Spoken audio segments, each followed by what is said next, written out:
और जंग के मैदान से इस वक्त की बड़ी खबर आ रही है। रूस की ऑयल रिफाइनरी पर यूक्रेन का बड़ा हमला। यूक्रेन ने मॉस्को में ऑयल रिफाइनरी को निशाना बनाया है।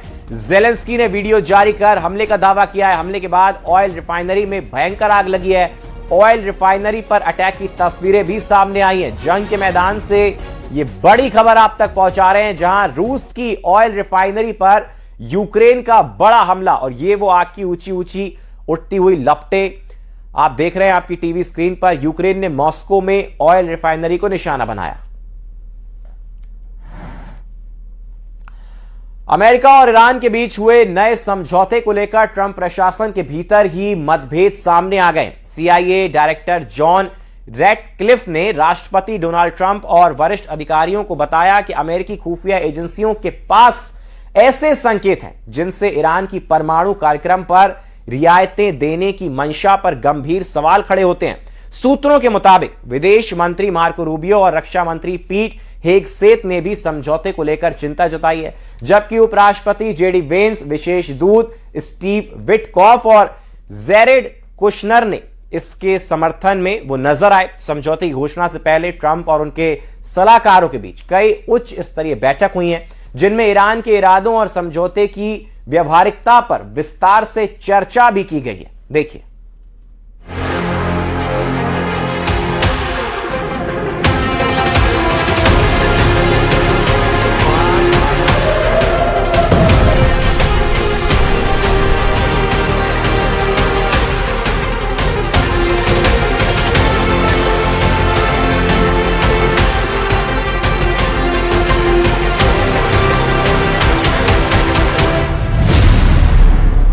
फंस गया ईरान, डील के नाम पर डबल धोखा।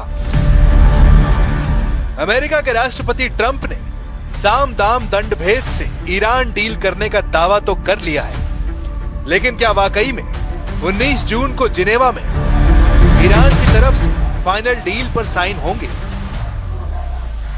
क्योंकि ईरान के अंदर इस डील को लेकर जो गदर और कोहराम मचा है वो बेहद हैरान करने वाला है। ईरान में किसी को भी यकीन नहीं हो रहा है कि 60 दिन बाद ईरान को अपने संवर्धित यूरेनियम पर अमेरिका के साथ एक डील करने के लिए मजबूर होना पड़ेगा।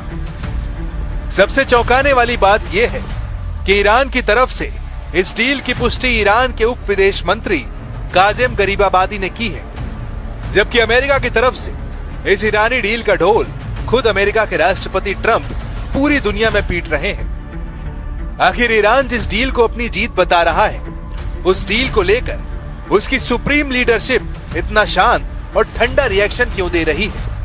हैरान करने वाली बात तो यह है कि जो ट्रंप दावा कर रहे हैं, ईरान से लेकर लेबनान तक युद्ध के सभी मोर्चों पर जंग रुक चुकी है। वहीं इजराइल के PM नेतन्याहू दावा कर रहे हैं कि उसका ईरान डील से कोई मतलब नहीं है। इजराइल के रक्षा मंत्री इजराइल कोर्ट्स ने ऐलान कर दिया है कि लेबनान से इजरायली सेना पीछे नहीं हटेगी। ऐसी स्थिति में यह कैसे कहा जा सकता है कि ईरान अमेरिका या ईरान की डबल जीत है? हम आपको दिखाने जा रहे हैं कि कैसे ईरान ट्रंप के डबल ट्रैप में फंस चुका है और ईरान के लिए यह कितने भारी पड़ने वाला है। 107 दिन बाद ईरानी डील, एक तीर से दो निशाने। अमेरिका और ईरान जंग खत्म होने के लिए शांति समझौते पर राजी हो गए हैं। अमेरिकी राष्ट्रपति ट्रंप ने 14 जून को सोशल मीडिया पर लिखा कि ईरान के साथ समझौता हो गया है। ईरान ने कहा कि अमेरिका के साथ कई महीनों की लंबी और मुश्किल बातचीत के बाद दोनों देशों ने शांति समझौते के मसौदे पर सहमति बना ली है और MOU को अंतिम रूप दे दिया गया है। ट्रंप ने कहा कि हॉर्मुज स्ट्रेट को फिर से खोला जाएगा और ईरानी बंदरगाहों पर अमेरिकी नौसैनिकों की नाकेबंदी हटा दी जाएगी।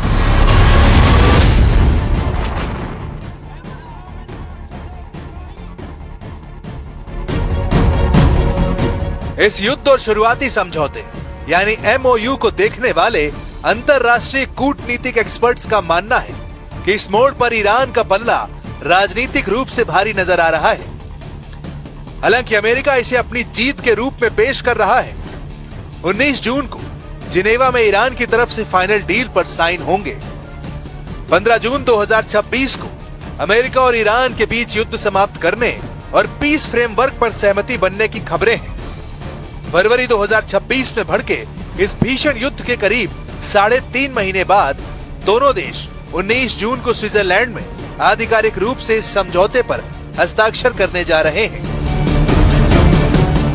अमेरिका के राष्ट्रपति डोनाल्ड ट्रंप ने सोशल मीडिया पर ईरान डील को लेकर जो लिखा है, उससे साफ पता चलता है कि ट्रंप इस डील को लेकर कितने ज्यादा खुश और उतावले हैं। उन्होंने लिखा, दुनिया के जहाजों अपने इंजन चालू कर लो, तेल को बहने दो। इधर पाकिस्तान के प्रधानमंत्री शहबाज शरीफ ने कहा कि दोनों देश 19 जून को स्विट्जरलैंड के जिनेवा में पीस डील पर दस्तखत करेंगे। अगर ऐसा होता है तो 47 साल में तेहरान और वॉशिंगटन के बीच ये पहली हाई लेवल बैठक होगी।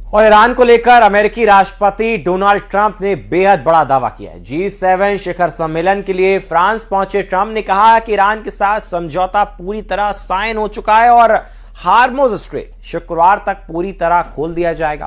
ट्रंप के मुताबिक बातचीत सकारात्मक रही, हालांकि बीच में अमेरिका को सैन्य कार्रवाई भी करनी पड़ी। वहीं रॉयटर्स की रिपोर्ट के अनुसार समझौते पर ट्रंप, उपराष्ट्रपति जेडी वेंस और ईरानी संसद अध्यक्ष मोहम्मद बागेर गालिबाफ डिजिटल हस्ताक्षर कर चुके हैं। समझौते का पूरा ब्यौरा अगले 24 से 48 घंटे में सामने भी आ सकता है। देखिए, ईरान डील में डबल धोखा, ट्रंप नेतन्याहू का डबल गेम। अमेरिका ईरान में अब जल्द ही बड़ा समझौता हो सकता है। अमेरिकी राष्ट्रपति ट्रंप ने इस बात का संकेत दे दिया है।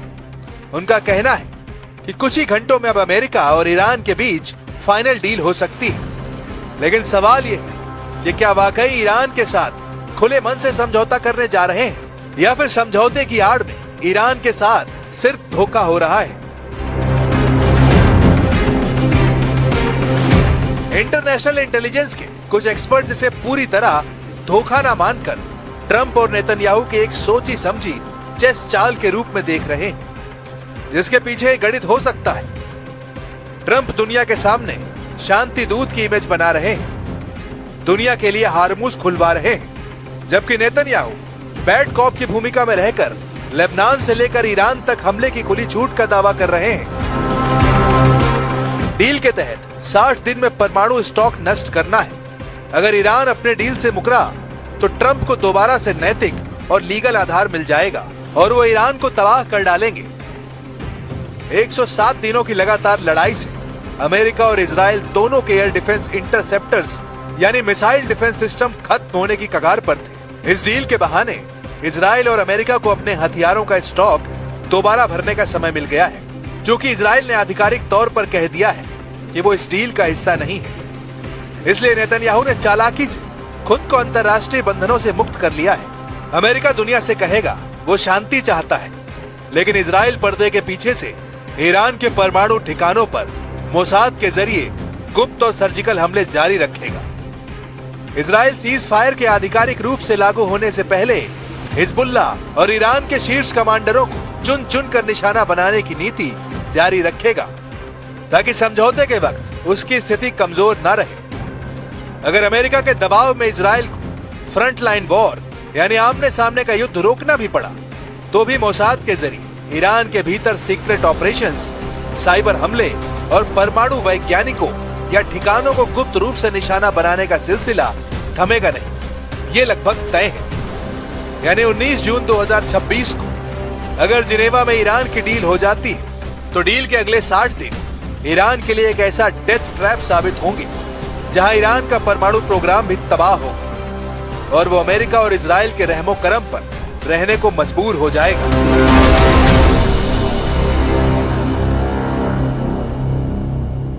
There is no doubt that this agreement is seen as very bad by the majority of the Israeli public. It will definitely damage Netanyahu's standing as somebody who is extremely skilled in both negotiations and relations with the Americans and security, because from both perspectives, things are not looking good. Netanyahu की सरकार में शामिल बेनज़ीर जैसे कट्टरपंथी नेता इस cease fire के खिलाफ सरकार गिराने तक की धमकी दे सकते हैं। नेतन्याहू का पूरा जोर अब ये रहेगा कि वो ट्रंप से इस बात की लिखित गारंटी लें कि अगले 60 दिनों में अगर ईरान ने परमाणु संवर्धन बंद नहीं किया तो अमेरिका दोबारा ईरान पर प्रतिबंध लगाएगा। अब ऐसी स्थिति में देखना होगा क्या डील ईरान की जीत साबित होगी या फिर ट्रंप की ऐसी गहरी चाल जो हमेशा के लिए ईरान को तबाह और बर्बाद कर देगी।